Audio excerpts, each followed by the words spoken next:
We've gone over a few potential future playable WoW classes on this channel already, and they still have a few more I want to eventually talk about. There are also some classes I pretty much invented wholesale or greatly expanded from semi-canonical sources that fill some other niches that I'm not sure if people would care about enough. However, there is one class-related idea that proves surprisingly popular to me. An idea that won the poll I put up on the channel with a store. So, I am here to talk about it today. The idea is what is most commonly called among fans class skins, but what I decided to call in my designs themes.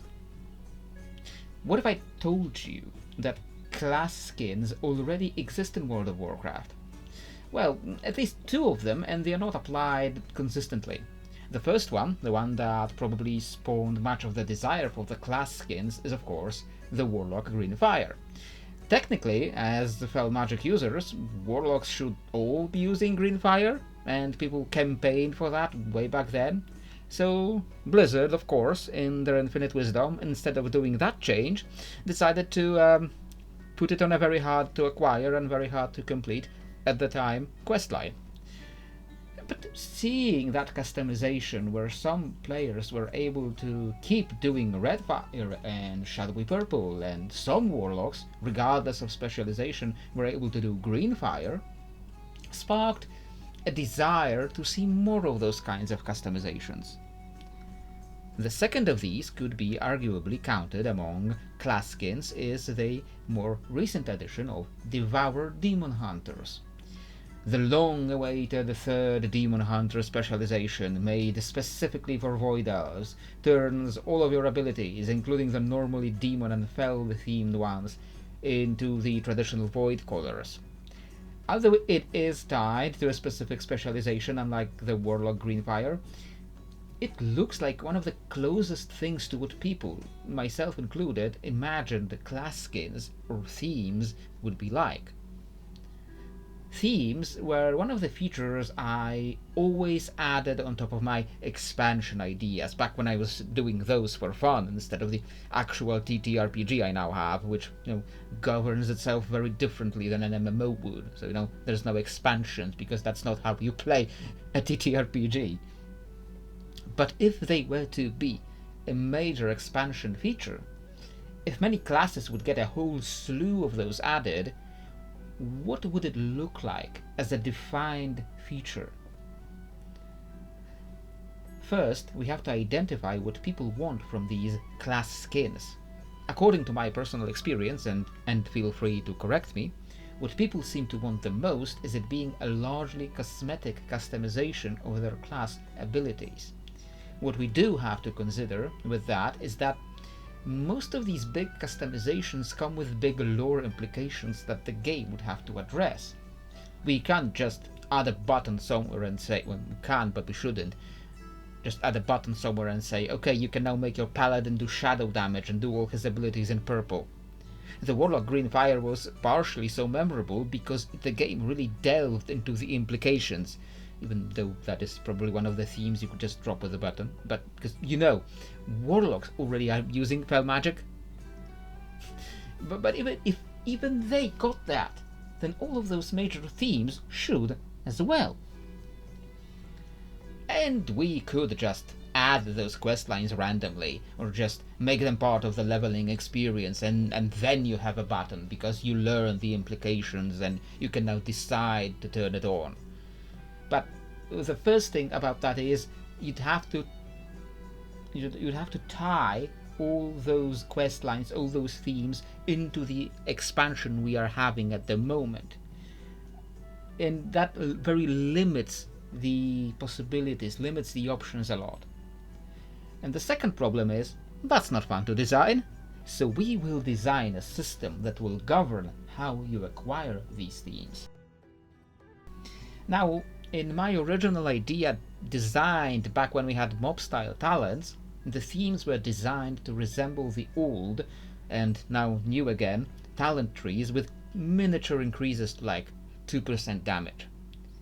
I hated the old talent trees, and I don't like the new ones either, but the thought was these themes would give players who like them the feeling of having that tiny little impact.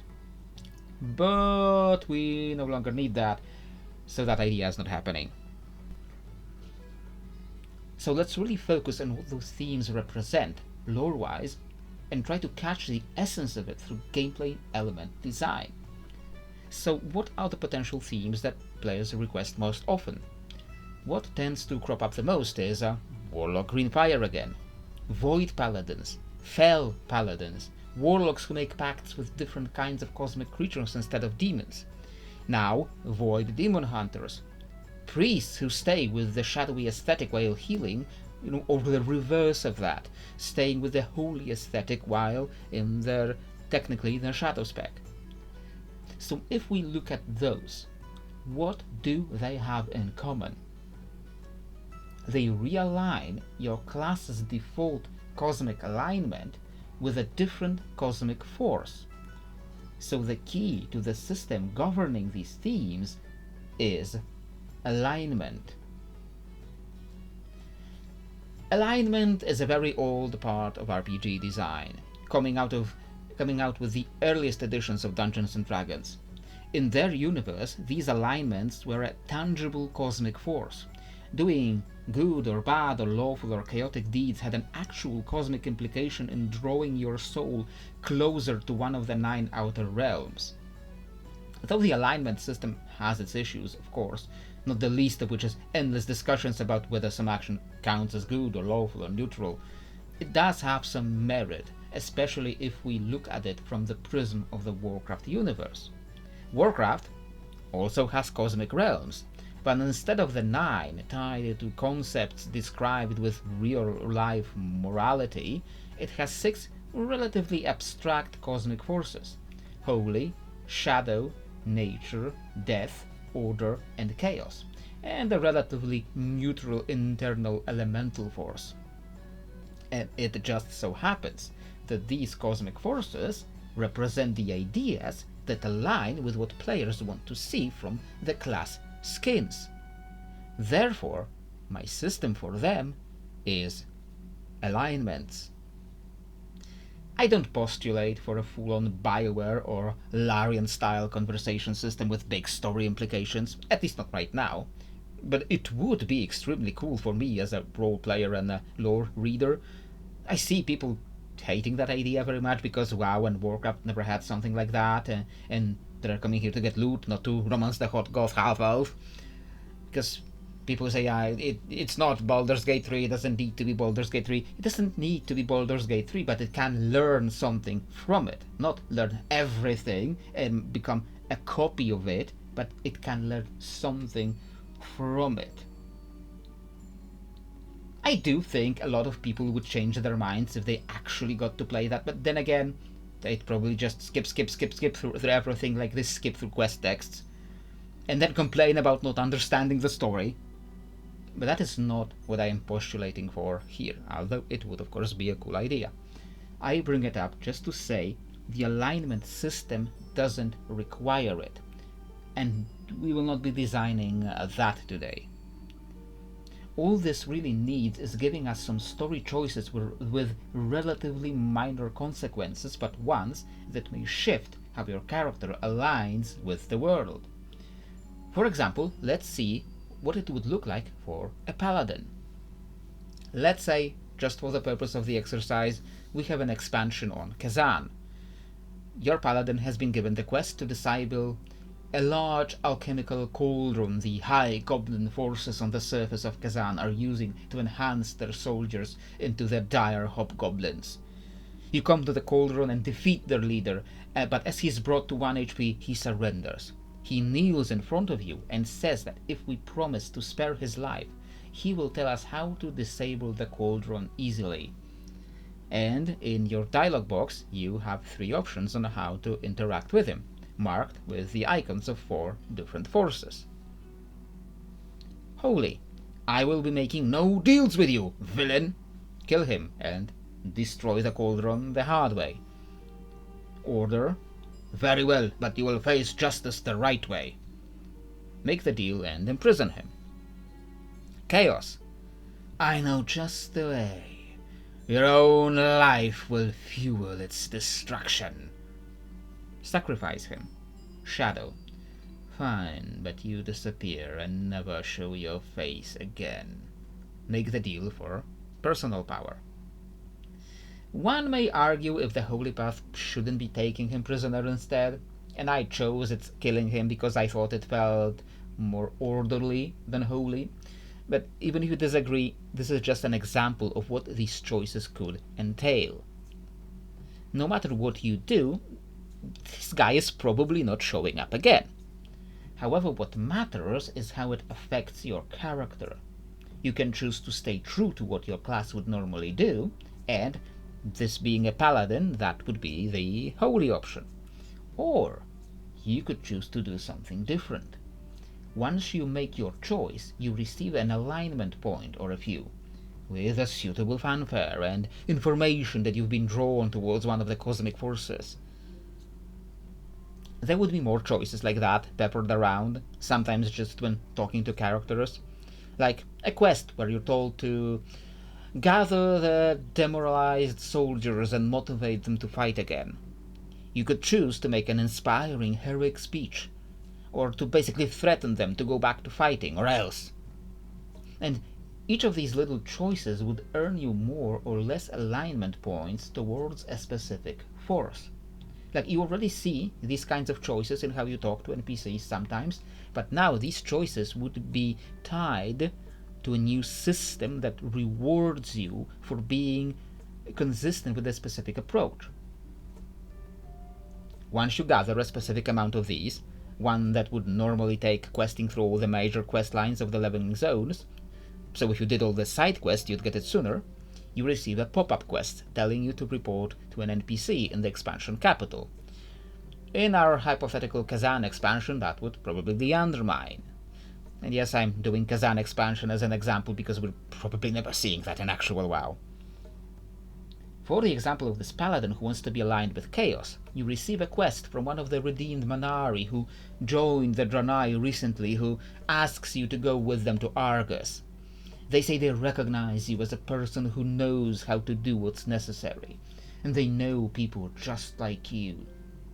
So together, you go to Antares and find that some of these redeemed Eredar, who are still using Fel magic because it's what they do, they try to reconcile their traditions with all the paladins among the Draenei.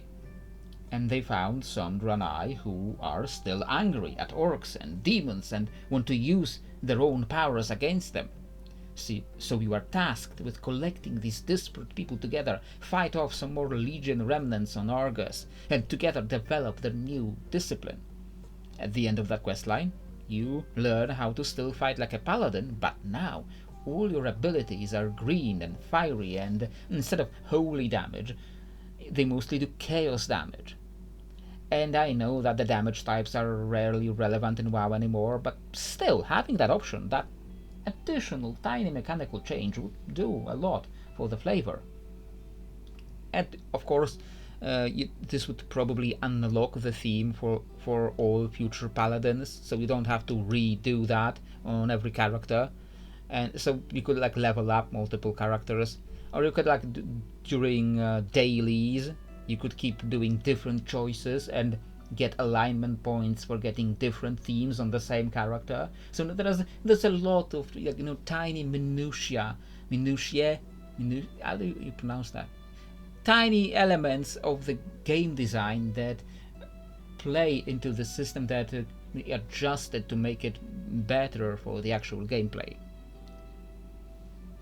As you might imagine, every one of those would probably be a relatively large investment on Blizzard's side, because of the quests and the graphics that would need to be made for it. Therefore, we probably shouldn't expect all the class skins for everyone at once. Unless some expansion gets the Warlords treatment and gets gutted so that they can hurry out another massive Legion-like expansion. But here are some, in my opinion, either most likely or most striking themes that we could at least start with. Druids could get a death theme, where they either consult with the Trust or head to the Shadowlands to get more undead-like druidic forms and do more death and shadow damage with their spells. This would probably also allow undead to start as druids and maybe allow them to earn the default theme instead. I can also see, for example, an arcane theme, where they go all out on the arcane damage and now they turn their forms to look more like those constellar beasts we've been seeing here and there.